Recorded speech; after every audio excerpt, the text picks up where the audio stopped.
তো বন্ধুরা আজকে বলবো যে হিউম্যাক অ্যাসিড কি এবং এটির উপকারিতা কি এবং কিভাবে এটি আপনি ব্যবহার করবেন।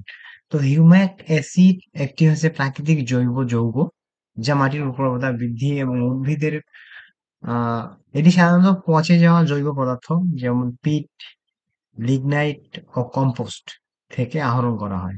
শক্তি হিউম্যাক অ্যাসিড বলতে এমন একটি পণ্যকে বোঝানো হয় যা হিউমিক অ্যাসিডের উপর ভিত্তি করে উদ্ভিদের বৃদ্ধির জন্য ব্যবহার করা হয়। এটি কৃষিক্ষেত্রে এবং বাগান পরিচর্যায় বহুল ব্যবহৃত। হিউমিক অ্যাসিডের উপকারিতা: মাটির গুণগত মান বৃদ্ধি, যে মাটির পিএইচ ভারসাম্য বজায় রাখে এবং এর কাঠামো উন্নত করে। উদ্ভিদের পুষ্টি শোধন বৃদ্ধি, উদ্ভিদের জন্য প্রয়োজনীয় পুষ্টি যেমন নাইট্রোজেন, ফসফরাস এবং পটাশিয়ামের শোষণ ক্ষমতা বাড়ায়। জল ধারণ ক্ষমতা বাড়ানো, যে মাটির জল ধরে রাখার ক্ষমতা বাড়ায় যা শুষ্ক অঞ্চলে বিশেষভাবে উপকারী। জৈবিক কার্যকলাপ বৃদ্ধি, মাটিতে মাইক্রো অর্গানিজমের কার্যক্রমকে উৎসাহিত করে। রোগ প্রতিরোধ ক্ষমতা বৃদ্ধি, উদ্ভিদের রোগ প্রতিরোধ ক্ষমতা বাড়ায়। এটি কিভাবে ব্যবহার করবে?